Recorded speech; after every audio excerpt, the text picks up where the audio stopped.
let's get started. So looks like we have a study session tonight on a couple of topics, and then we have some minutes to approve. So pretty easy meeting. I don't have to do much talking. I like it. Well, there's definitely nobody here for public comment because we have no audience. So we could probably have Darcy do the roll and then get started. Mhm. I am happy to do that because then I can jump off and finish making dinner. Um, What are we having? Blackberry surprise. not quite yet. Okay. Not quite yet. We are having beef bulgogi and stir-fried vegetables. Mm, Okay, so Commissioner Stevens, Here. Commissioner Lopes, Here. Commissioner Lee, Present. Commissioner Murphy, Present. Commissioner Peterson, here. and Commissioner Founds will be absent. And at this time, we do not have Commissioner Wilson or Commissioner Satter. You think they're on the public one also? There's nobody over there. Ah, I'll keep monitoring that just in case that happens even after Darcy jumps off and I can move him over if I need to. okay. Okay. Well, you guys enjoy. Thank you. Darcy. Enjoy your dinner. Okay, who's up first? I've got to get my calendar back up or my agenda back up. So we have Jeff. I guess you're going to talk about the transportation plan update. So I'll turn it over to you. So I'll say a few words right at the beginning. So I'm Karen Burig, I'm the long range planning manager. And as a part of my role, I have both land use long range planners as well as transportation planners. So Jeff is part of my team. And I'm really excited about this overview he's going to provide tonight because we have been working very hard to get this transportation system plan, the TSP, updated. And we've probably been in the process of the past 6 months interviewing consulting teams, being able to go through the procurement process, all of that. But we officially, was it last week or the week before, got all the paperwork signed, and we have a consultant on board. So some of you may have been involved the last time we updated the TSP, and at that point in time, I had been the project manager of that project. And so it's been 12 to 15 years, probably 15 years since we started that one, maybe just 14, but it's time for an update. So with all of that, I think I'm going to stop talking. Jeff's got a great PowerPoint, and I'll hand it over to him. Great. Thank you very much, Karen, and thank you for having me this evening. I will try to just have a short slide deck to help guide in our presentation and discussion, and definitely welcome your feedback. So Jeff Owen, part of Karen's team there, you heard, for long range transportation planning. This is a really good time if you're interested to help share your thoughts, give us ideas, what you know of from all of your experience within the county, whether it was all the way back to the last time we did this, or even if you were not part of that last effort. We really would appreciate your thoughts this evening and still to come, because we're just about to get started. So it's a really great time to learn about the project and ask questions and give myself and everyone some of your thoughts and guidance. So in just about a dozen slides here, we'll try to keep it fairly quick and simple, high level, and then we can dig in a little more if you're interested. If we covered something too fast. If anything is confusing in the moment, please do feel free to just chime in and make sure we can clarify anything that we can. So we hope to cover just what is this TSP we're about to do, give a little background. We do have a few priority issue areas that we know already will ground a lot of the work we're just getting underway with. We'll give you a little bit of the tasks and schedule ahead, what we expect the outcomes to be, We'll have to touch a little bit on regulations from the state and others. Coordination is a really big theme that we'll talk about a few times, and then we'll have some time for of course, discussion. So a TSP, Transportation System Plan, provides policies, guidelines, and projects, actual projects, to meet the transportation needs all around the county for residents, businesses, visitors as well. We're focusing on the unincorporated areas of the county, and the time span is over the next 20 years. So we have to think a little bit into the future. It will, and it does. We have one now that is current, and we're just going to update it. So a TSP does reflect all relevant national, state, and regional transportation and planning requirements, because our county nature, parts of it are urban and fall within the Oregon Metro influenced area of an MPO, a metropolitan planning organization, and other parts, of course, do not. So we will be addressing both urban and rural areas of the county. And it's also known as Chapter 5 of our comp plan, the county's comprehensive plan. So my slide deck in all total does not have too many photos, so savor these for a minute. We are talking about transportation across all different modes. So parts of the TSP will kind of dig into different modes, the different ways we travel to get around. Whether that be for kind of recreation and shopping and getting back and forth to school or work, doctors, hospitals, etc. So kind of all the trips we make. And so we will be doing a lot of outreach here to come. So as that reminder, Karen already mentioned, so our current TSP, if you were to go to the website now and get a refresher, it was adopted in 2014, which means the work that went into it was a few years prior. And we know that over the past 10 years, the county's changed a lot. And on top of that, so have regulations from the state. So we will be talking tonight a little bit about the Oregon Transportation Planning Rule, TPR. The Transportation Planning Rule has a number of ways it impacts the work we do and ways that we have to show we are compliant with that transportation planning rule. It's focused on transportation facilities in the county. In addition, for the portions of the county within the metro regional area, there's also a metro regional transportation plan that we do have to also kind of keep an eye on, and some updates to that plan have happened in the last 10 years, focusing around safety, transportation equity, and specifically around climate change. We come to this work not exactly starting from scratch, but we know we have some priority issue areas. First of all, lead with safety, all about safety.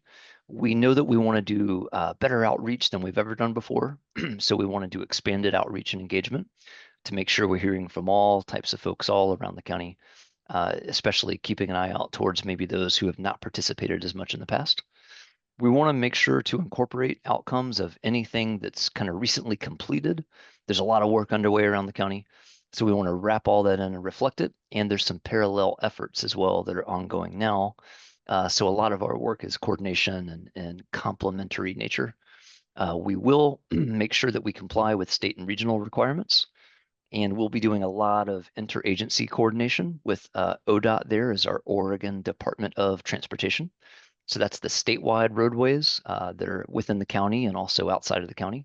So it's a lot of coordination, of course, because people don't, stop and start at any certain boundary, right? We all cross boundaries as we travel, jurisdictions, and different providers of transportation. We know that our county is unique, and the needs in one portion of the county are not the same as the others. We do plan to make sure and identify and implement strategies that can help reduce greenhouse gas emissions. Sorry for a few of those acronyms that have slipped in there, but we do know we need to help reduce greenhouse gas emissions. And you may have seen headlines and stories last week, the week prior, even today, and the rest of this week about possible new funding strategies that are in the mix and being discussed. So part of our work will include things that even if the state were not having a legislative session now, there would be possible new tools on the horizon that we would need to just track and follow and investigate.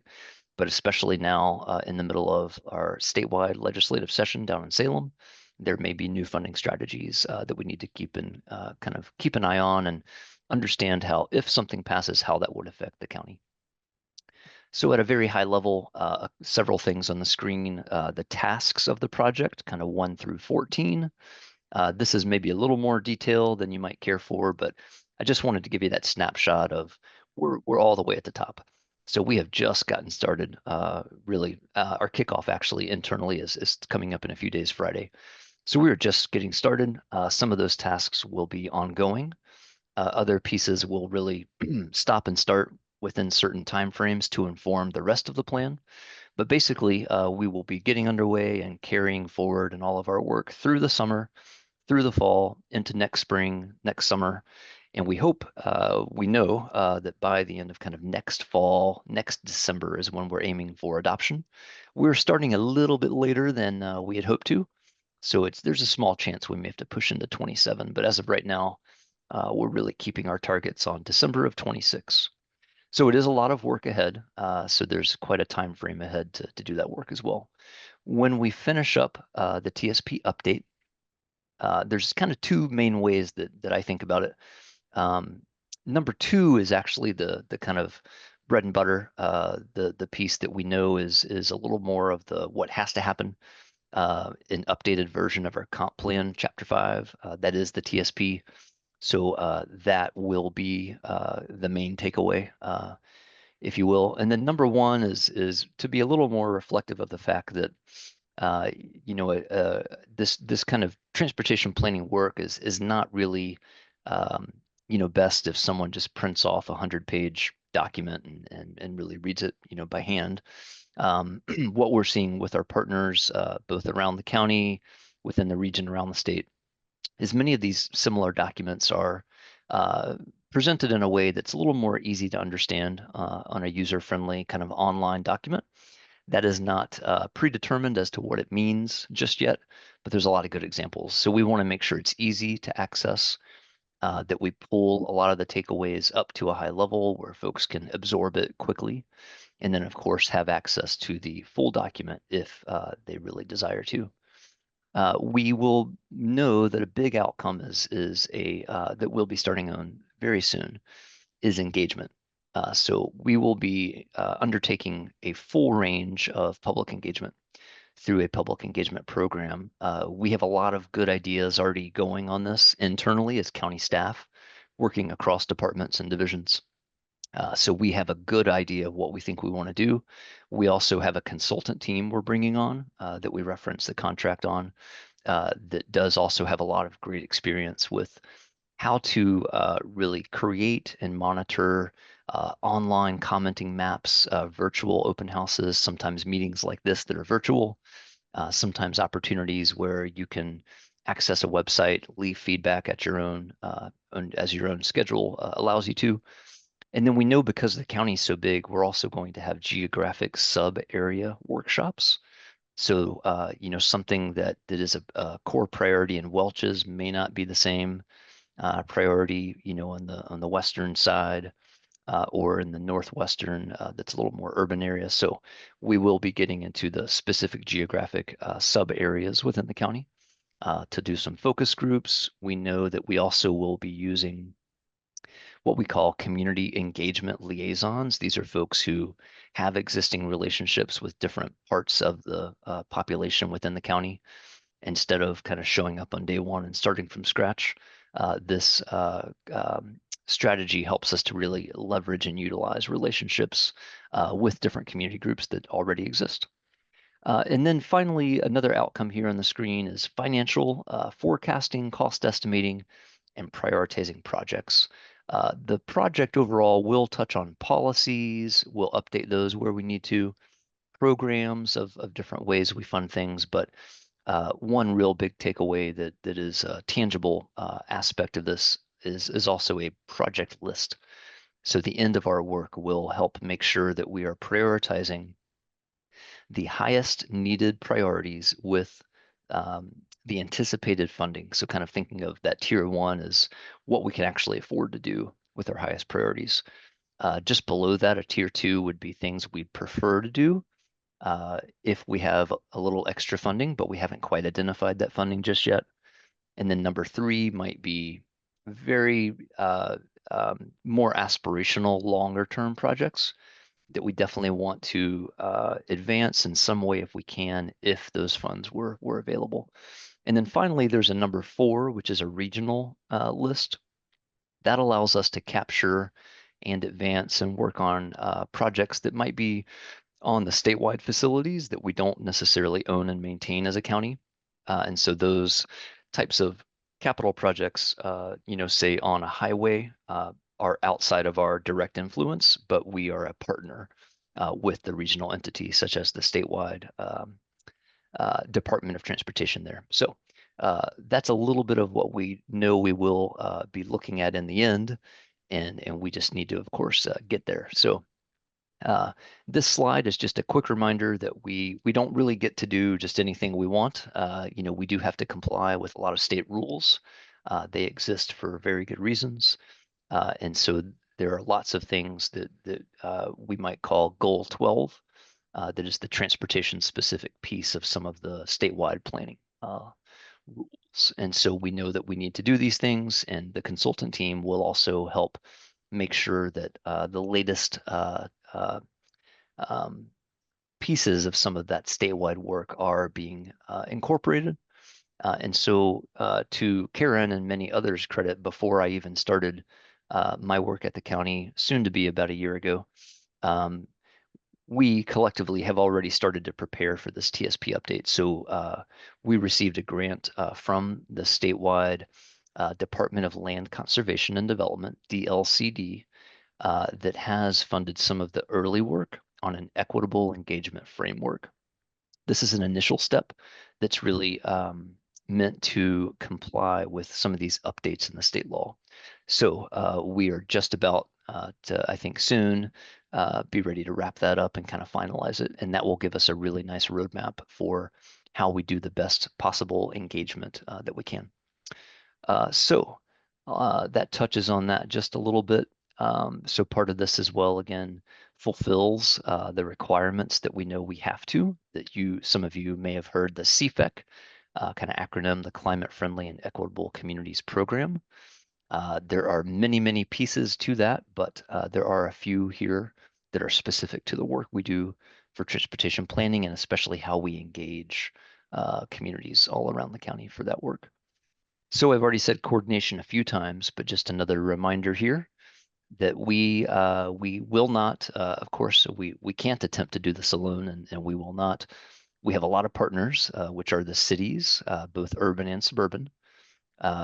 We also have a lot of, we have interstates, we have state highways. So we have a lot of partners and entities that we need to coordinate with as we do this work. So I went a little bit fast there and just wanted to make sure and give a little bit of an overview and open it back up to you and ask a few questions here to help prompt perhaps any thinking that you may want to share with us. And I will be taking notes, but we want to know especially kind of what ways should the Planning Commission be involved through this process. We are really just getting started. It's a great time to give us this input. And so do you have any initial thoughts related specifically to transportation as we start this process? With that, in your packet's also my contact information. So I'll be serving as the project manager for this project. And I know that there are, of course, many ways to get in touch with staff working on the project, but want to open it back up to all of you for any thoughts and guidance. And I can take some notes, and we probably will need to ask Karen to chime in for some of the responses as well with her experience. So that's all I have prepared. Any questions or discussion items? I'll start off. Of course. I have many, but I'll just start with some things that I think are obvious. The transportation plans that we're dealing with now and the mapping, some of this goes back almost 100 years. Some of the subdivision planning around of our arterials were designed for horse and carriage. They weren't designed for pedestrian pathways. How do we change that so in the next 100 years, we will see that Clackamas County has moved in the right direction in opening up and meeting that CFAC goal of, I see this as going to be a project that'll go on well beyond my lifetime, making these changes. Because I still see roads around here that horse and wagon or use the aggregate that's still there. I mean, they haven't changed much. So, and I'm in the mounted corridor. Gotcha. Yeah, thank you very much, Gerald. Yes, that is a wonderful question. And I do think that a lot of our understanding of how to plan for the future comes from knowledge of the past. There are many ways that we need to better tell the story of how roadway investments are made. We do have, also across the county, varying levels of kind of documentation of what we have. Part of our effort will involve a lot of mapping in what we call GIS, Geographic Information Systems mapping, where we have a lot of the known attributes of what the county owns and maintains. There will be some degree of gaps in there too that we need to update.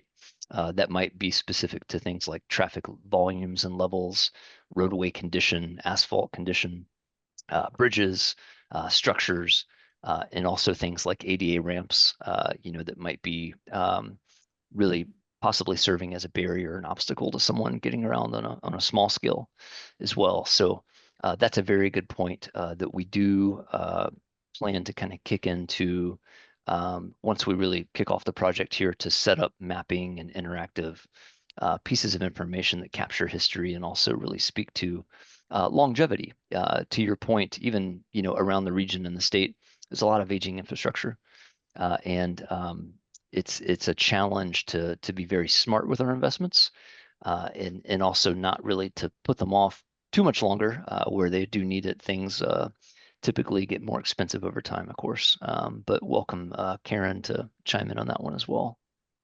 Well, one thing that I was going to add, so a piece that all of you might be familiar with is that we recently moved the walk bike plan through the adoption process. The board has officially approved that. Took a couple times going, but it was approved.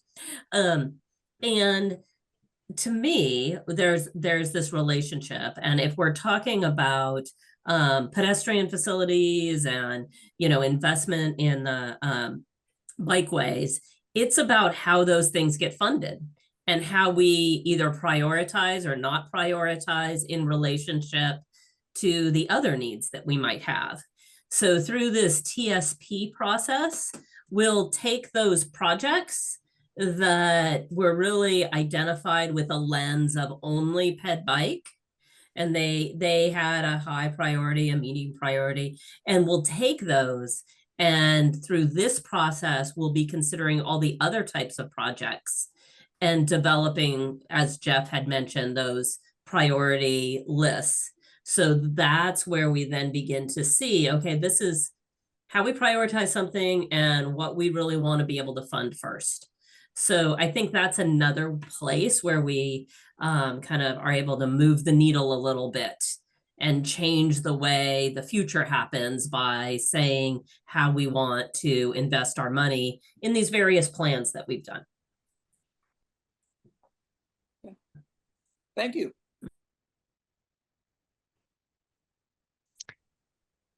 Other questions of? I think Louise is trying to speak. Oh. Yeah, sorry, I was on mute. Okay.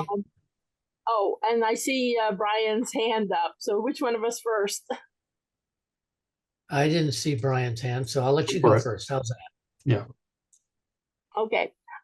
In this environment where there's a lot of federal money kind of disappearing because grants aren't being given or they're being taken away, do you anticipate most of the high priorities being funded by county/state funds and not anticipating federal funding? That's a really good point for us to remember. Part of our work is also, because it's long term, we do have to both acknowledge any current funding changes and try to look ahead even past that, right? I do think that like all of our partners around the region, the state, the country, there's a lot of close eyes being kept on transportation funding. I think the federal government basically has to continue to be a partner in most of our larger infrastructure for transportation and other projects to some regard. And even if certain programs get moved around and priorities fluctuate a little over time, the federal government will still be relied upon for quite a decent contribution to a range of our projects.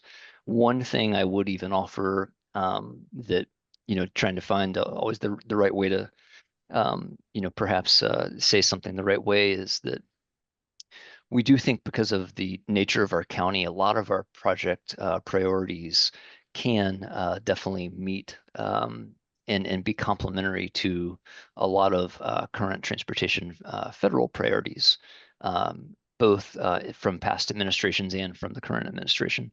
So we will not give up on hopes for the federal government contributing to our projects, but we will also not, completely rely on that. So I do think the reality is transportation projects will continue to be funded from a blend of sources.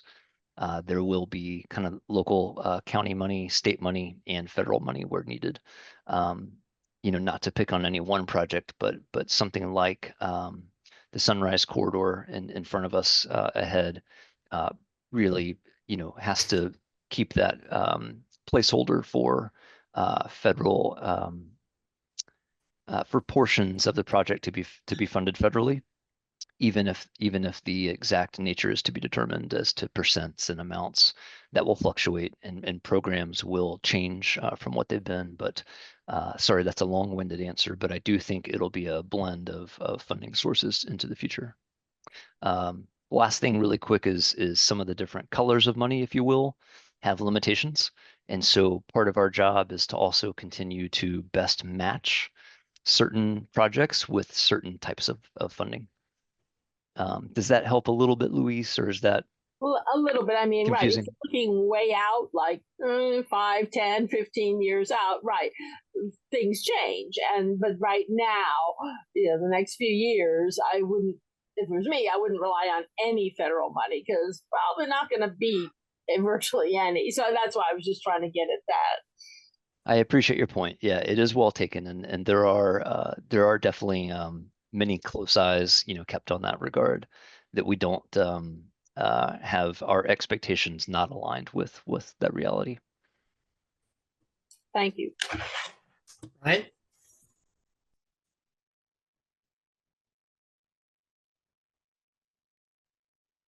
Okay, I thought I'd answer or ask you a set of questions because you asked us a set of questions. You said, what current issues are important to you as we move through this project? By that, are you asking about regular check-ins from you and your group as the project moves forward? Are you wanting us to participate in some of your meetings? I'm not sure I understand the question and what you were really wanting us to, how we were wanting us to answer it. Sure, thank you for that. Yeah, basically it could be a little combined with the next bullet. What way would you like to really best be involved? There will be a ton of possible ways to be involved from, that we will put out to the public in general. And so maybe more specifically, how do you as the Planning Commission, want to be involved? Is it occasional check-ins through your existing time slots? Are there one or two of you who might be really interested to spend more time and help us on a technical work group? So kind of an open-ended, but how would you most like to be involved? I suspect every one of us answer is going to be different. I'm interested in being more involved on the technical side. And as an engineer, I can help in that regard. And I also, you asked about what our initial thoughts on related to transportation as we start the process. Just from my perspective and where I come from is public safety. That's number one. Human life, human safety is always at the high point of my priority list. And so I would love to help and be involved from that perspective. Some of the other aspects, I'm sure there's other Planning Commission members that would like to take up some of those, but if there's any technical meetings I'd like to maybe be involved in, and anything safety related or design related. Great, thank you. That's wonderful to know. Appreciate that. I'll jump in now. I have a few questions. Kind of following up with Brian. It sounds like it's in the very early stages, so it's hard to really know what opportunities there might be for us to become more engaged.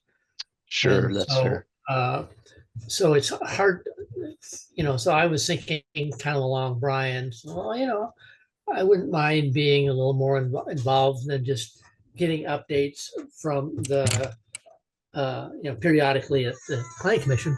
But I don't know what being more involved means, because it's not really very clear right now what exactly opportunities are. I mean, for example, is there going to be a kind of an overarching task force group that you kind of report to, which is fairly typical for most plans of this nature?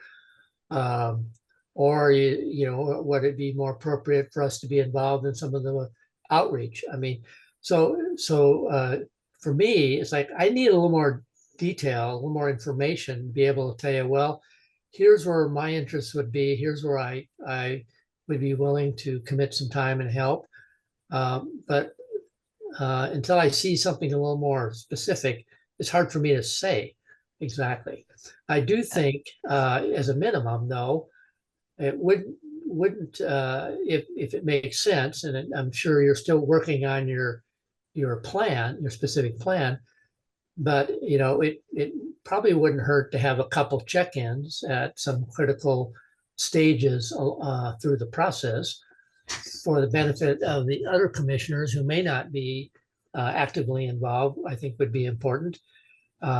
What those would be, I think, kind of leave it up to your judgment of the team as to when you think it might be good check-in. But I do think it'd be helpful to see it a few times before we're asked to approve it. Gotcha. Yeah, I appreciate that.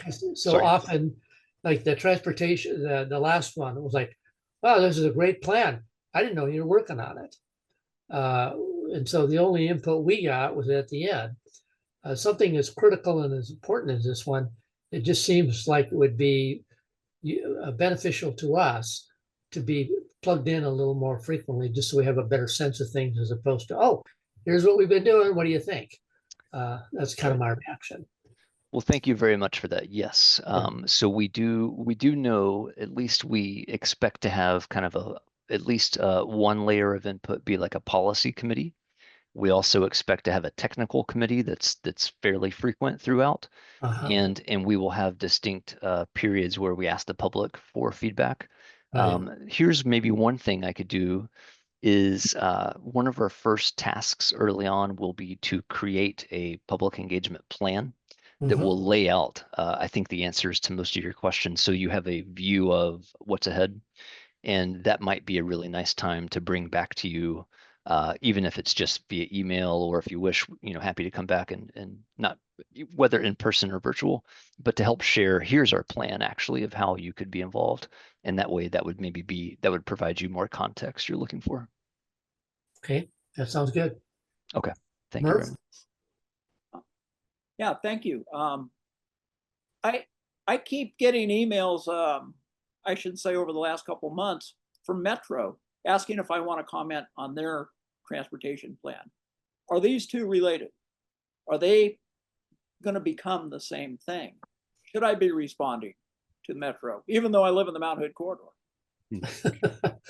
Yeah, thank you for that. It is unfortunately a little bit of overlap does occur, but our plan that we are just starting is our own, and it is unique to the county, separate from everything that Metro might send you. So to that point, definitely welcome your input and anything, of course, you get from Metro or others, but this effort will be distinct, and we will manage it ourselves here at the county. We will make sure it does coordinate with and complement Metro pieces and state pieces and other counties as well, but it will be its own plan. I do have another comment too on top of Tom's comment and question. within the corridor, we had formed the Mount Hood Corridor Wildfire Partnership in response to our wildfire issues. This brought multi-agencies together with community. Most important, probably the community planning organizations of the corridor came together. And these are very responsive thinkers that I would just, as a suggestion for Karen and Jeff, to maybe consider some type of partnership with communities that you could meet quarterly or half yearly, just with some ideas that are thrown out to certain areas, going through the CPOs. I don't know, what would you think, Tammy? Would something like that work with the hamlet? Mhm. I have been kind of thinking about how I would ask it. I mean, my interest will be certainly rural, and we have a whole set of other challenges that are not similar to urban. And from speed, I'm beyond thrilled that your number one priority is safety, because it is a serious problem more and more every day in the rural areas. I do support engaging the CPOs, but with how would I say it? With a outline, not the firm plan, because that's always the complaint. Well, why did you bother coming? This is a done deal. We want to be a part of listening and input, and so. But I saw on your program that there's going to be outreach, and I would certainly and hopefully expect it to be in the rural CPOs and hamlets as well. So yes, Murph, to answer your question. Okay, thank you. That's my input. Any other questions or comments from the commission? At least just, briefly, thank you very much to response to that. Yes, I totally agree that as a planner, sometimes plans are, fully created and then all of a sudden you're asked, right, what your opinion is, and that's too late. So thank you. And that's maybe tonight's a tiny bit too early, but yes, we are trying to come to you early, and we'll make sure to share back very soon, kind of that more a little more detailed version of options and timeframes ahead. I really appreciate you including us in different capacities. That would be wonderful. I would love to see that happen. And Yeah. I know Karen's getting real tired of hearing from me. So. Well, I appreciate you coming early like this for our input in the plan. So I do appreciate the opportunity to have some input in the very beginning stages. We don't always get that. So that was appreciated that you were able to do that for us. Absolutely, and my pleasure. And it sounds like we could be in touch soon. We will have kind of a unique county website and a little more kind of meat on the bones content that we'll create here soon. So hopefully that'll provide you that blend of a touch more detail about what's ahead, and make sure that you are able to engage when you want to make the best use of your time. So appreciate that. I look forward to Great. it. Thanks, Jeff. Thank you. Thank you. you. Excellent job. Yep. Thank you. Should be a fun project. I'm looking forward to see how it turns out. Okay, I guess we'll move on to the next study session item. Martha, you gonna, or Jennifer, you gonna give an introduction to this one? Nope, I'm just gonna let Martha take it away, unless Karen Okay. wants to say something. No, Karen? All right. Go for it, Martha. That's what I'll say. No one wants to say anything. So hi, it's good to see everybody. It's been a while, I think.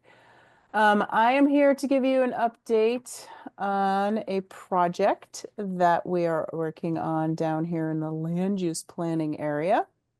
Trying to figure out how to get my PowerPoint to do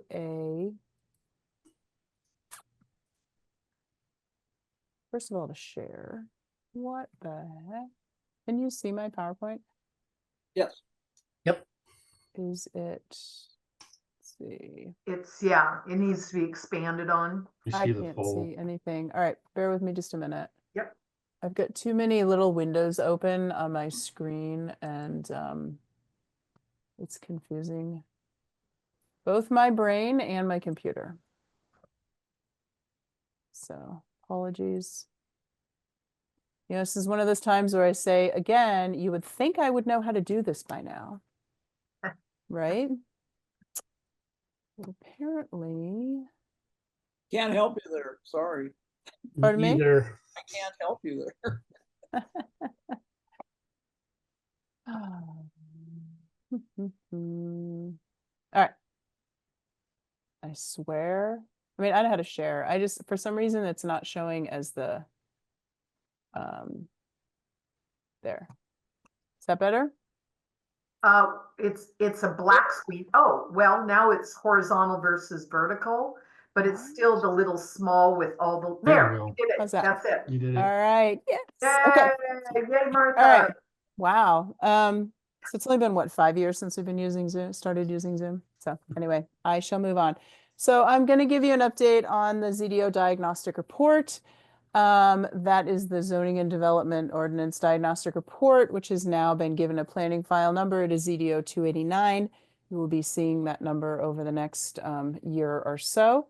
And so, first of all, what is the diagnostic report? I came here and presented here about a year ago, almost exactly a year ago, with a little bit of background about the ZDO diagnostic report. And so for those of you who may not have been here or may not remember, what we are doing is a very, hopefully very comprehensive assessment of our zoning and development ordinance. It is focused on the urban area, the Portland metropolitan, inside the Portland metropolitan urban growth boundary, in part because it is funded through a grant by Metro, and in part because we have another project that's doing some similar but different work that's focused on the rural area. And I'm not going to talk about that one today. Joy Fields will come and talk to you about that sometime in the very near future. But for today, our ZDO diagnostic report, we are focusing on urban zoning districts. This is the first sort of phase of a comprehensive ZDO update. And what I mean by that is this diagnostic report is really a diagnostic report. It is a deep dive into the zoning code to try to understand changes that need to be made for efficiency, for clarity, to remove obstacles to both employment and housing land development, to identify areas that need to be updated to comply with state land use laws, to take a really holistic look at ways to reduce inefficiencies and remove redundancies and make the ZDO just generally more understandable and easier to implement. And that is both for the public and for staff. We have had to train a lot of new staff lately, and it's hard. Our ZDO is really hard, and these are people who are educated to be planners. So we are working really hard to dig into it and sort of identify issues and opportunities and get recommendations. And this will be the first step. This report is not going to include any actual code updates yet, but the hope is that it provides an action plan or a roadmap, so we can then take it into the next phase and pretty easily start going through code update packages and to make these changes. And so there's sort of 3 big tasks that are happening. The first one is just a lot of conversations with different staff who use our ZDO. The consultant, we have had several meetings with our consultants to do that. Their consultants are sort of knee deep in their ZDO review and starting to produce the various pieces for the diagnostic report. So this first sort of discovery task has happened, and we're sort of right in the middle of the second and third big tasks. And the ZDO diagnostic report itself is going to be really based on a series of technical memos. And I think I said in the memo that I sent to you that there's 5 technical memos. I actually went back and looked at our scope of work again. There's actually 7 technical memos that they're putting together sort of as a basis for this diagnostic report. And so they have started producing those for us to review. We've taken a look at the first 3, one dealing with the transportation planning rule, which I know you just heard about from Jeff, but there are, and we're not dealing with anything, we're not overlapping with things that Jeff is working on in the TSP update. However, the transportation planning rule also has some land use components, and that goes into our ZDO. And then housing and employment land. They've taken a look at obstacles to development, both for housing and employment land, and housing under state law needs to be approvable under only clear and objective standards. And so we know our code is not quite clear and objective in some areas, and so they're looking at that. Recent legislation related to supporting housing development, and a number of other items.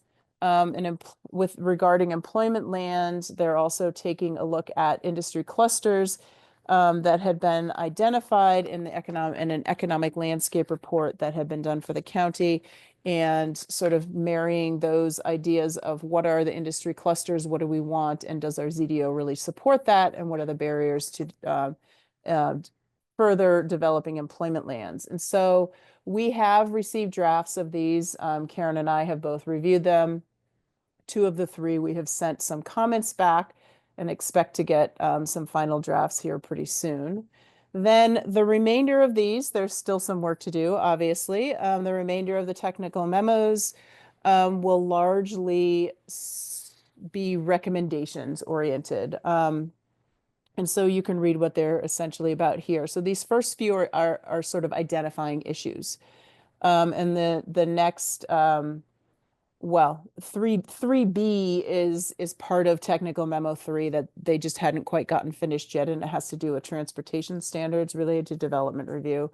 But then there's 2 technical memos that are going to really be focused on recommendations. One is really specific amendments to standards, to zoning uses within different zoning designations, and really tie into what was discovered in the first 3 technical memos. The other one has a lot more to do with sort of structure and processes within the ZDO. We will receive a summary of public engagement. And then we have asked them specifically to take a look at options for making our ZDO more accessible and user-friendly online, because I don't know if you all have ever tried to use it. It's pretty clunky and difficult. And we'd like to know how other people are doing it and how we might be able to do that better, including how much it will cost. So all of this is going to get wrapped up into the diagnostic report. So like I said, the consultants are well into this, but there's still a lot of work to be done. I think that we are definitely already learning some things from these first memos that the consultants have sent us, and including starting to see some ideas of sort of how to rethink how our ZDO is constructed and how it works. Some general concepts that I noted also in the memo that I sent to you are things that we, for the most part, things that we knew or suspected, that we really just have too many urban zoning districts, and specifically in the low density residential zones, but also in commercial zones. And there's a number of zoning districts that have really similar standards and allowances with just sort of nominal differences. And so they're taking a look and going to make recommendations maybe of how to consolidate and make that a little bit more easy to understand, I suppose. Just make it make more sense, quite frankly.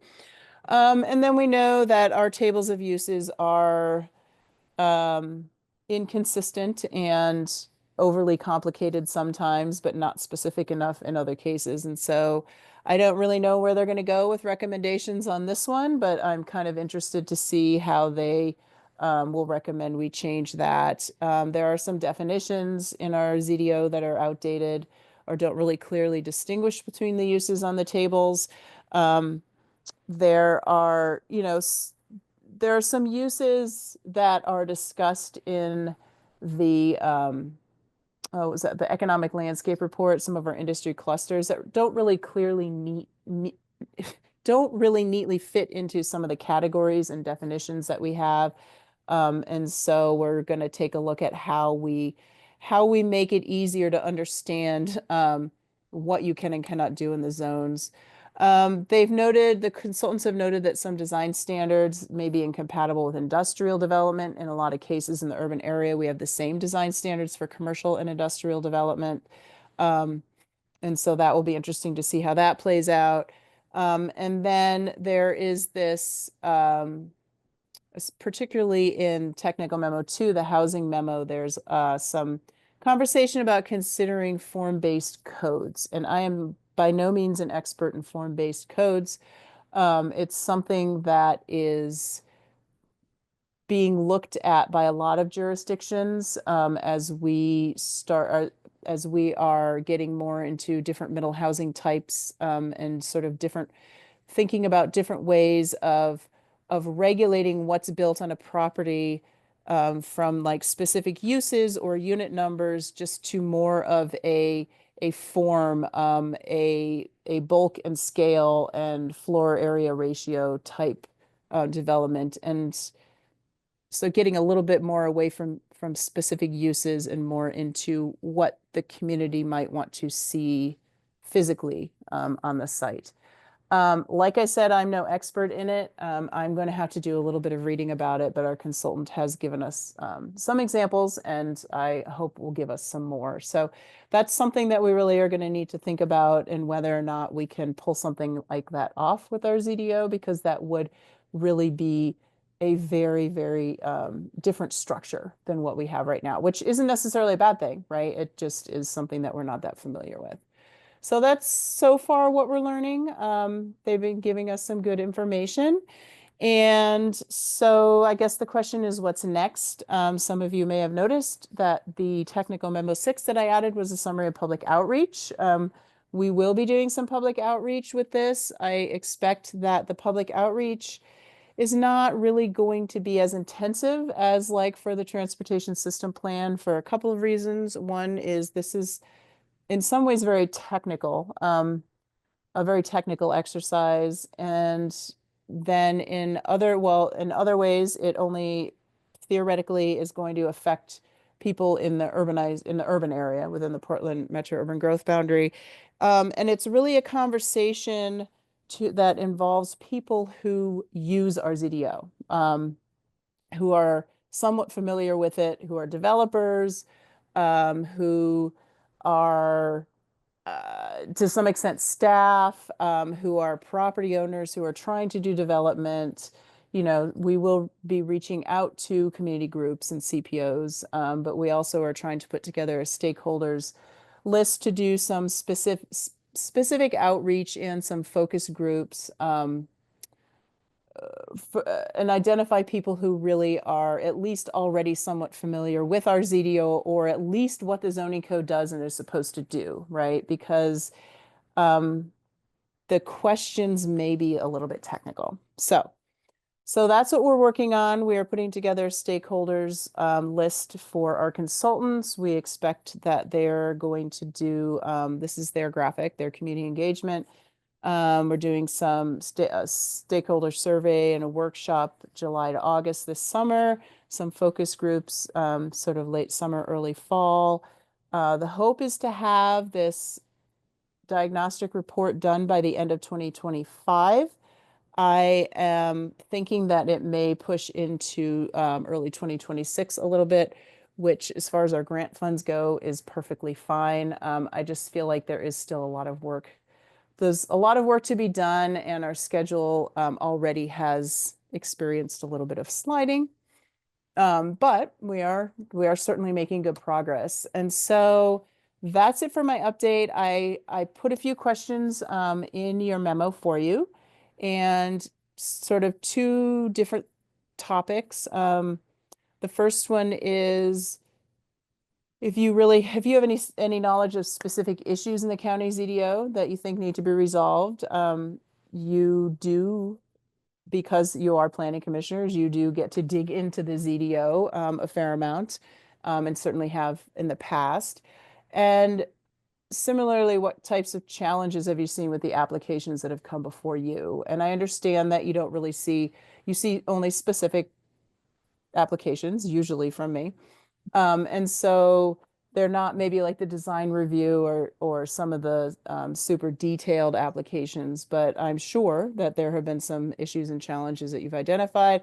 And the second part is kind of similar to what Jeff was asking. How would you like to be engaged? And do you know, or can you give us any recommendations for other stakeholders who might be interested in participating?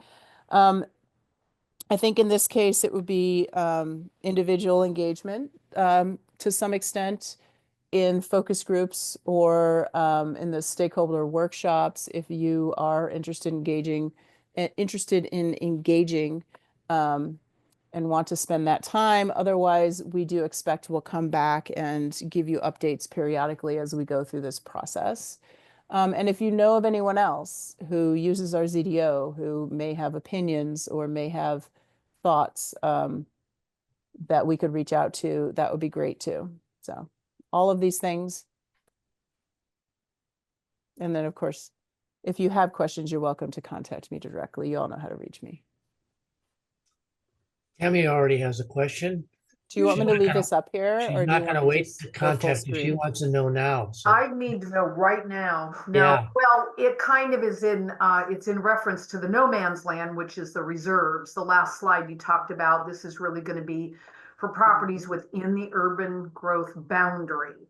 And I understand that the zoning is rural in the reserves, but will it be addressing some of the challenges that the lands within the reserve face?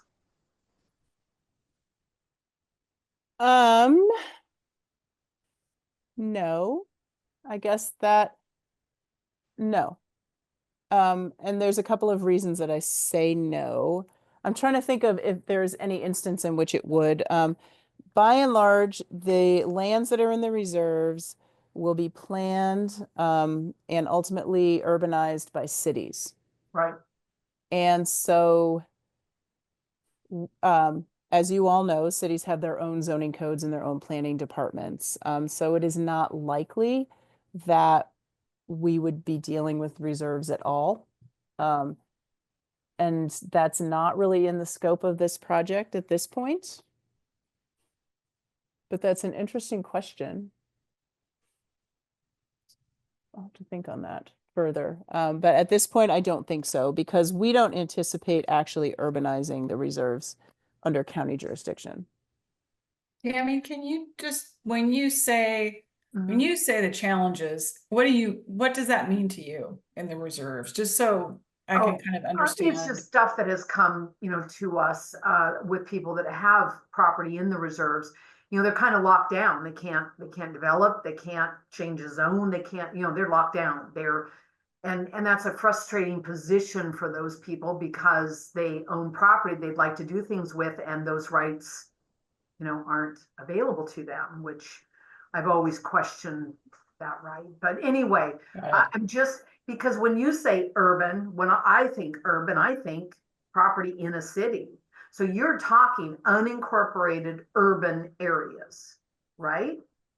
Right. Yes. And Okay. so, And go ahead. some of that, a lot of that, not a lot, some of it's got to be within the reserves. And I'm just in my mind trying to figure it out. But we hear about this, not just Hamlet CPO stuff, but personal stuff. Because I do have several friends that have property that is owned in a reserve. And Okay. okay. So I really wanted to have a map for you, but and I can show you a map, but it's not quite right. And I need to send it back to the consultants if that would be helpful, as long as you understand that it's not quite right.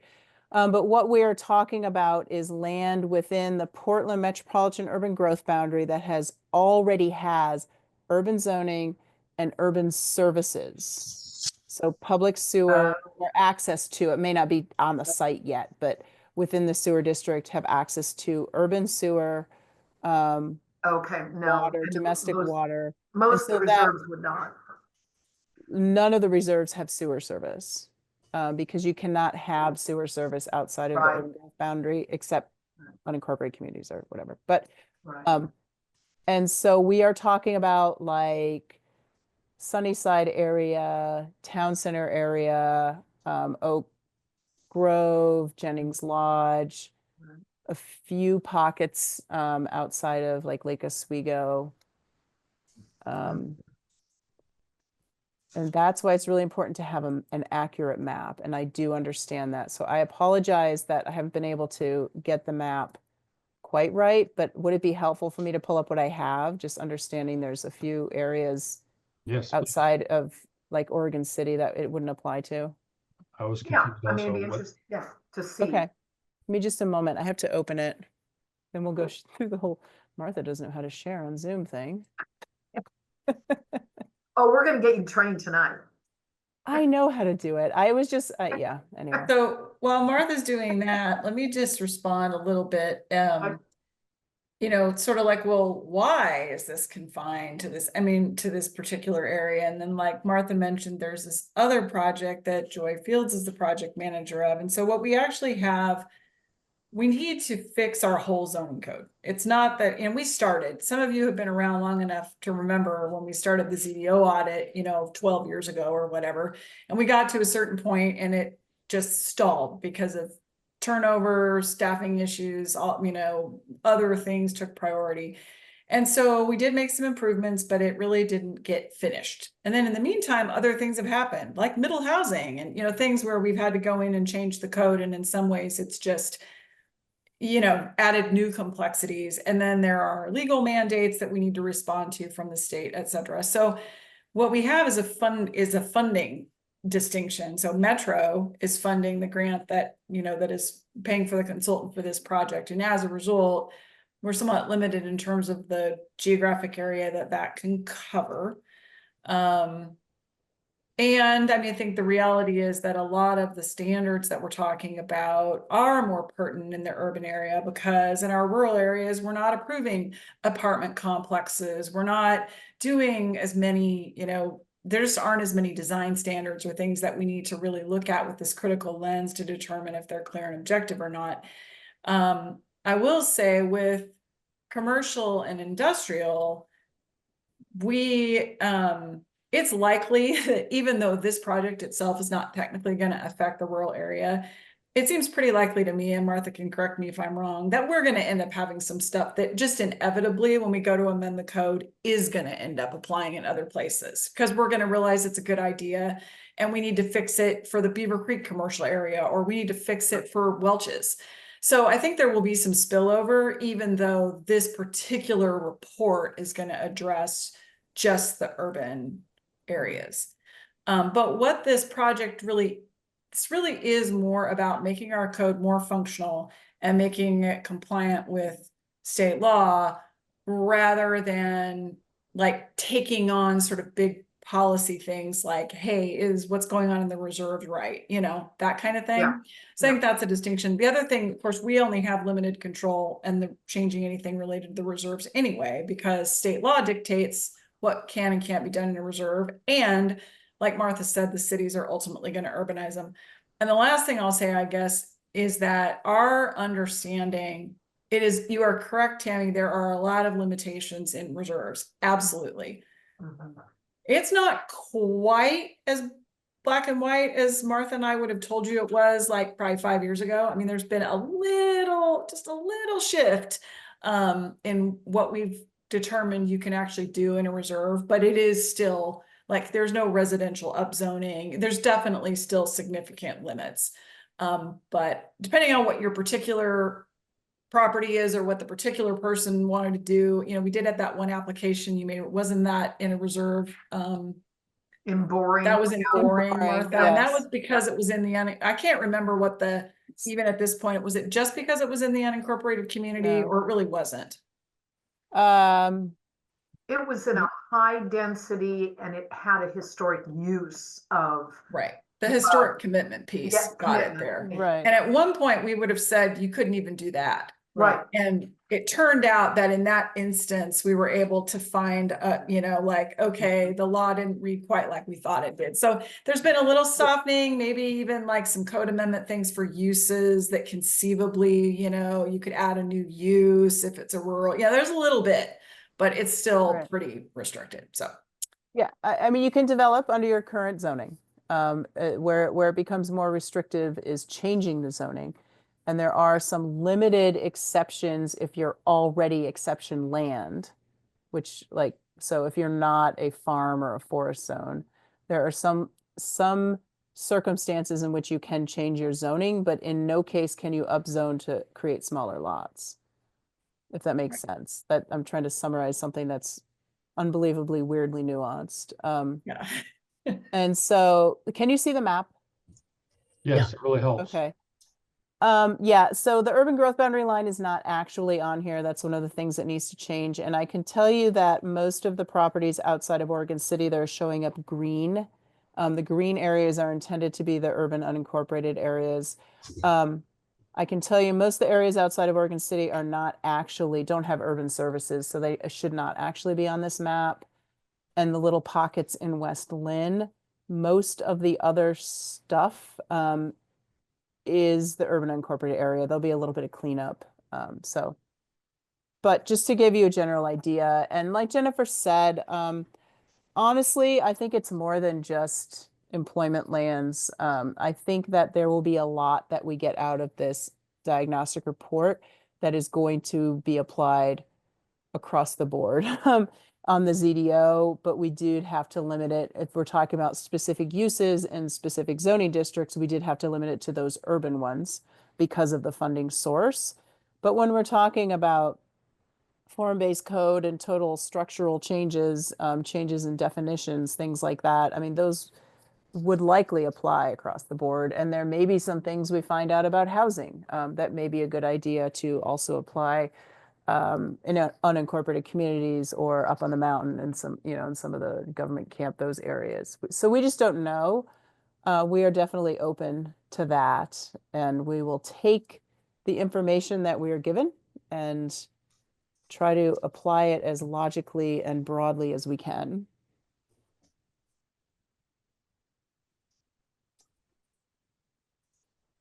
Okay, I have a couple of comments. Sure. So I'm assuming that when we're done with this report, it'll primarily be a bunch of recommendations for changes that need to be made. It won't actually be, the next step then would be to proceed with those recommendations upon approval by the PCC and any input we might offer. Is that how this is going to play out? Is that correct? Yes. And so I do really need to talk with Jennifer about how we are going to sort of adopt or accept or whatever this report. I'm not sure how that is going to look, but we will take the recommendations, and I'm hoping that there are some good examples included in here too of possible code language or possible ways of changing the code that we can then take a look at and decide how to put that into one or more code amendment packages that we would then bring before you through public hearings. But that would be after the recommendations? After, yes. We take Okay. their recommendations and package it up into actual code amendments. Okay, so the question I have then is, so will you still need help with that, or will that something staff will have to take on? Staff will do that. And so the we- question then becomes, do you have the capacity to address those? And so there's a potential for, we have a bunch of recommendations, but we don't have staff availability to go ahead and implement them. I mean, there's always that possibility, but our intent is Yeah. that second step, we want to do it ourselves because, well, I want to do it ourselves because I don't tend to love what consultants give us in terms of actual, here's the code. Yeah, Mostly because they just don't have the same level of expertise that we do in our, in our comp plan, in our code. And while I want the outside the box thinking from the consultants, I don't necessarily think they need to be the ones that draft the actual code language and give it to us. So the expectation is that would happen in 2026. That was and still is our plan. I mean, obviously, if this shifts a little bit into the beginning of, things may push back a few months, Yeah. but yes, that is the plan. And it is the expectation that Martha will manage that project as well. Okay. She certainly wouldn't be writing every single word. There will be help with regard to that, but yeah, it will be the focus, I think, that what Martha's doing, and then this project that you're going to hear more about from Joy Fields, which I think is probably not going to take as long maybe as Martha, well, we'll see. But in any event, those two things are the entire focus of the land use planning program at the county until they're done, as far as I'm concerned. Well, the reason I bring it up is I happened to go through I was around for the last time you tackle these. Yep. It was a multi-year approach Yep. to go through the various sections, because it was such a, now I'm hoping that some of the work that you did previously will make this second time a little easier. Yes. But there's still the risk where this could drag on for several years. Is that true? I mean, there's that risk. I think that we're going to have to be a little bolder, I think, in our approach this time Yeah. around than we were when we did it before. When we did it before, and Tammy will remember this, we started with the industrial lands, and it did not go well, but Tammy and I are still friends, so it's okay. And it's fine. But we thought there was a reason we started industrial. There were some policy things, some issues the board had, some code enforcement concerns and things. And so we picked that first, and we started with our industrial zones. And it ended up being pretty divisive when that was really not the intent of the project. And so we really got, I think, more careful after that. And we're very incremental in our approach to how we tried to clean it up, but we didn't really want to make major policy changes. And anyway, it made sense at the time, but I think in the end, it probably dragged things out a little more than they needed to be. I also do think, as bad as I still think our code is, I do think that all of that work has put us in a better position to understand what's even there. The Yeah. code is in fact organized better than it used to be, even if we don't necessarily like the. Yeah, I would agree. I think it'll help, it'll Yeah. definitely help, but I think we are going to have to kind of rip the Band-Aid off. I mean, we're going to have to go out, we're going to have to do a notice, we're going to have to let people get concerned that we're doing things we're going to have to explain to them, no, it's really not terrible, we're not taking away your rights, we're not, all of that is going to have to be part of this. Well, I'm thinking, I remember the charts and where we have all these different zoning categories, and you look at the charts, it's like, well, so what's the difference between this Yes. zone and that zone? You're still allowing all the same things. Correct. So I wholeheartedly agree. We can consolidate the number of zones, because it makes those charts a little unwieldy. But I also understand that then there's going to be a public outreach component when you start changing those zones, Yep. because people will wonder, okay, now what's going on? What's it going to mean? So, Yep. but some of that I suspect, will come out in the recommendation. We'll have a sense of which zones could potentially be consolidated. I'm assuming that would be in the recommendation. I would Yes. expect so. Yes. That's what we're expecting, Martha. Yes, Okay. that's what we're All right. expecting. Yeah. All right, Murph. So you have a question. Well, Tom, it sounds like that's where the planning commission comes in for public testimony, will be when public outreach hits and there's answers to be given. Yeah, that's a forum for that, obviously. Well, there'd be a forum, and I would think the forum would benefit, since we do have experience taking on public testimony. Sometimes someone shows up, and that might be good. Although it'd be, I think, as you're doing your outreach, you start planting the seeds during the outreach, makes it a little easier. Then it doesn't come across like, oh, now you're telling me you're going to do this. So that's my other concern, is sometimes people, even though technically we're not doing anything that's really going to affect them, the fact that they didn't feel like they had the opportunity to participate or comment is the bigger issue. So I appreciate the fact that you're going to try to have some form of an outreach. And while we're at it, I have a couple of recommendations of a couple of former commissioners you might want to consider their input on this as well. Okay, know, well, you can either tell me or you can email it to me, Tom. well, yeah, well, I mean, I think Brian, for one, comes to mind, and some of the folks that were involved when Tammy and I were first around, I think would be, and had been through part of that last effort. I think it might be beneficial to reach out to some of those folks as well and get their 2 cents. So anyway. Any other thoughts or questions from the commission? No, I'll look forward to it. Oh, Looks like Brian has one. yeah, Brian. Yeah, thanks. You asked us similar questions that the other fellow asked, and if we have any specific knowledge of counties CDO that you think need to be resolved and challenges you've seen with applications, that's a several hours long conversation that you and I probably could have about different development projects and different issues that have come up. But how we want to be engaged, I definitely want to be engaged individually. So if there's meetings, review sessions, memos, things like that, more than willing to help. Thank you. I appreciate that. Mhm. Be careful what you wish for. Yeah. You're going to get emailed. Good. That's why I joined the planning commission. Yeah. When I was asked why I wanted to be part of the planning commission, this is exactly why I wanted to be a part of the planning commission. Okay. Just help guide these. Be part of the solution, right? Exactly.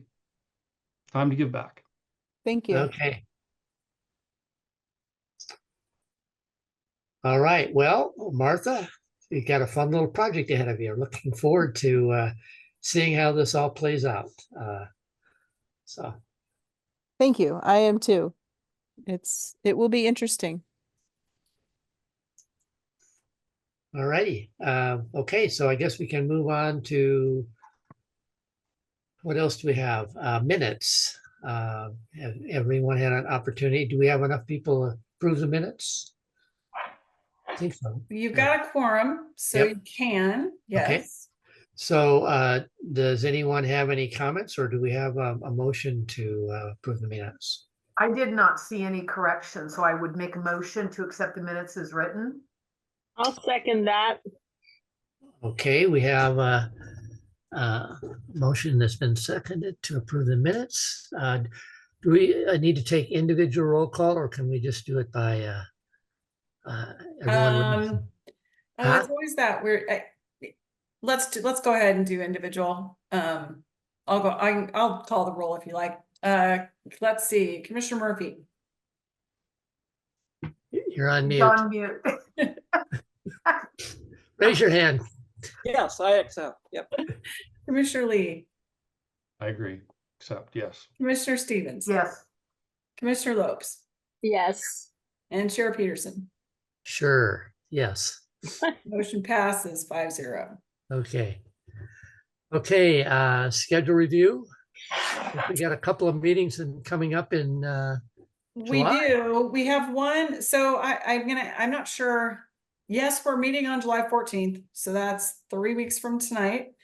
Taylor Campy, who's been here one other time, helped Martha with an application. I think she's going to be the lead on this one, or they're doing it together. I guess I'm not sure, Martha. Is that? Well, the plan was for her to be the lead. I think that we're going to talk about it. I think I'll end up helping her more than I was anticipating, not because she needs help with it, but because she has taken on a lot of extra work. Yeah, we had somebody to leave us to go into business for himself, unfortunately. Happy for him, not happy for us. So Yeah. Ben Blessing left the county, for those of you who maybe Oh, I know already him. got the rumor. Darn it. Yeah. So he didn't do really much at the planning commission. He was here for a floodplain item and assisted once, but a lot of stuff on the current planning side. So big loss for us. Wishing him the best. Of course, he's gonna go and be a consultant. But yeah, it's a loss. So He's maybe gonna temp for us a little bit. We're trying to work that out for like an interim period, and we are posting his position, I hope this week, so we are gonna fill it, but in the meantime, Taylor is having to pick up some slack. So some combination of Martha and Taylor will be here on July 14th to do a quasi judicial comp plan amendment and zone change. So you'll be getting a packet, a hard copy packet for that in advance of that next meeting. So that's for sure, and we definitely need a quorum. So I'll have Darcy, I know she checked before, but people's plans change, so I am gonna ask her to send out another email blast, and if people could confirm, because we definitely need to have 5 there in order to have the hearing, and I never like to have an applicant show up and then find out we can't have the hearing, so. Yeah. So that, and then the other meeting in July was, Karen, do you know, Joy was talking about maybe shifting the update on her project out a little based on the schedule with the consultant at this point. And I don't know if Yes. she decided. So, and tomorrow we're going to be talking about it with the consultant. So, Okay. it is highly likely we're thinking that we're going to move it out a little, Push that out a little instead of bit. doing it in July. Yeah. Okay. So that item will be happening, but it may not be happening on the 28th. So we will let you know for sure, but we're definitely on for the 14th. The only other thing that's percolating right now, I had mentioned to you before, there is a comp plan amendment zone change. Oh, there's another one. There's a comp plan amendment zone change for the county's recovery center on 92nd. Is it 92nd? 92nd? Oh, the old high school, the old grade school? Yes, Yeah. Yeah. That is it still incomplete, Martha, at this point? it's still incomplete, yes. Okay, so they're working to complete that application, so we don't have a date yet, but it's gonna be, I would say, sometime, you know, August, September, I think we're thinking, but we don't know for sure until they finalize the application. And then there's something else that I don't even know about, apparently. Well, it came in today, apparently. I got the awesome. email. There's another comp plan zone change. It was a pre-app actually that Ben had done. It's for Rose Villa. Oh, okay, And so I know nothing about it, but it just came in today and we'll take a look at it. okay, So it's easily September, October. for that one. Okay, that. so you will have some work to do, but we don't have set dates for either of those items yet, so. Just an FYI, I think both Tammy and I will be gone the latter part of August, first part of September. Okay, Um, Yeah, I'm gone August 5 through 28. Oh, Okay. wow. Yeah, and then when are you gone, Tom? Aren't you before me? No, I'm after you. We Oh. didn't quite overlap, remember? Or we tried. Yeah, Ireland can only take so many planning commissions. Well, at once. at Exactly. one time, at yeah, one time, exactly. so I There's a waited Yeah, till thank Tammy you. was leaving before I would go. But yeah, so I'm leaving the last week of August and then the first couple weeks in September. I'm out, so. Okay, well, we just need 5 for sure, and we'll see. In terms of other business, go ahead, Murph. When they come back, I'll be going to the Betty Ford Clinic for a week. What? Oh, you're leaving us here alone. You can't A handle it. little bit. Just a Oh, couple weeks. I don't think come we're gonna on. have anything in late August probably, so I'm that gone the part's last 2 okay. weeks of August anyway, also. Martha's Okay. got See, that stuff going on, so. Okay, so I do want to update though in terms of well, a couple things. We're overdue to elect officers. I can't believe it's already been a year since Tom became the chair. We're not going to do that tonight, but we will do that on July 14th. So this is just your kind of heads up that that's going to happen. Tom is eligible to serve another year. So you don't have to have a change under the bylaws, but we do need to go ahead and have elections for that. So just, They may want to change. after the well, first year, I mean, maybe. I think you've only chaired about 4 meetings. It's been a slow year, so yeah, it really doesn't even feel like it's been a year to me. So, but in any event, we'll do that on the 14th, and then the recruitment, of course, for the 2, we've got Commissioner Lee's only filled a partial term, so his term is up, you know, for a full 4-year appointment, and then we have Carrie's position to fill, which is also a full 4 years because her position was up. anyway, so Tom was kind enough to assist. We did do interviews on June 5th, I think it was. So it was Tom and me. I've kind of moderated a little bit, and then Commissioners Savas and Schrader. We interviewed 6 candidates, as I recall. The board opted not to re-interview Brian because, of course, we assured them he was a wonderful addition and had just gone through this previously. So the recommendation went over to the board last week. I believe they're on recess next week. So my best guess is that the appointments will happen not next week, but the following week. I can't promise, but most likely. So it'd be, in theory, a new person could come to the meeting on the 14th, but that might be a little tight. So anyway, certainly the recommendation is to reappoint Brian, and then I don't know, Tom, if you want to say it's Scott, a gentleman named Scott Cantonwine who's actually from the city of Canby. Yeah. But gave a really good interview. Yeah. We actually had a pretty decent pool, I thought. Generally speaking, we had a number of viable candidates. And so really it just kind of came down to who kind of stood out the most. And Well, 6 is a good amount. But more, I wanted to mention, thank you, Jennifer. I don't know if it was you, but I assume it was you, that getting the chair of the Planning Commission back in those interviews. I really think that's one of the most important positions. So, because, the commissioners are not here, we are. And Yeah. I just thank you for getting that done. Yeah, It wasn't that hard. I did ask, but I brought it up, but there was really no pushback this time. So Thank you. it's good. Thank you. Yeah, I appreciate the opportunity. It particularly, as a chair, it's like, okay. Last year after I was elected, I made a point to go out and meet each of the new members individually in advance, just so I'd have a chance to get to know them and before the meeting. So this was nice to be able to know something about the person that was selected. And anyway, so, but it was like I was saying, I was comfortable with a lot of them. I think they all would have been okay. They just, so we had a great pool. It's kind of too bad we didn't have more openings actually, but we got a good one, I think. So I'm looking forward to joining the group. So that is all I have as far as updates. Anybody else have anything they want to share before we call it a night? I haven't heard from You Carrie, so she must be off on her adventure. Is the Planning Commission going to get a special tour of the courthouse? Yeah. Even our staff did not get a special tour of the courthouse, I'm sorry to say. Oh man. Yeah. There's supposedly going to be the cafe over there it's still not open, I don't think. Not that I've heard. There's going to be, and evidently you can actually go into the lobby and all as long as you're willing to go through security. But as far as the rest of it, I haven't heard that there's any. It's still a public building, right? Yeah, What but was it's one that? I try to avoid. Yeah. Yeah. Well, there is a way you can see it, Tammy, but you may not like it. Or you Yeah, could well, get there you arrested, go. Yeah. but you could also get jury duty. So Jury duty might be racing slightly around, better no, than being thank you. arrested. Oh, done enough jury duty. No thanks.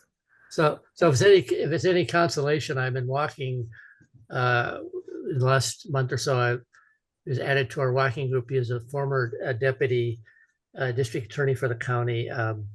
It just went blank. Yeah. Anyway, he didn't get invited either. So I mean, come on, Wow. what's going on here? Well, here we are. Just, this little servants out here, no care, no love. Yeah.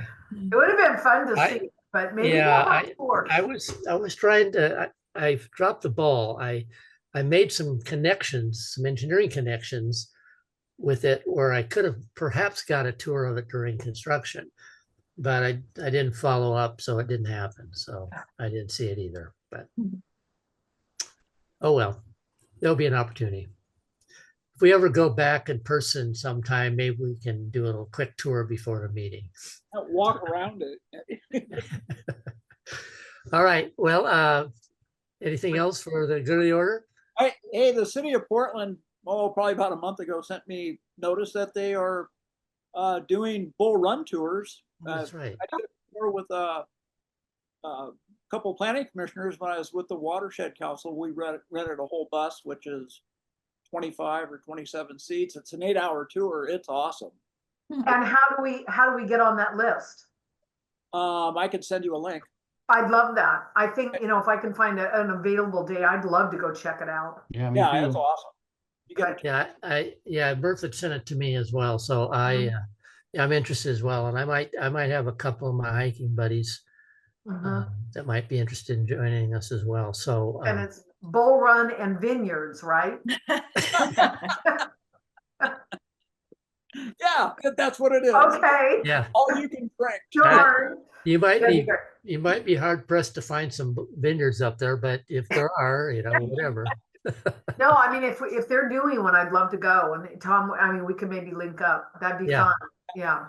Be Yeah, they started interesting. at the top lake, which is natural, just spectacular too. We had lunch up there.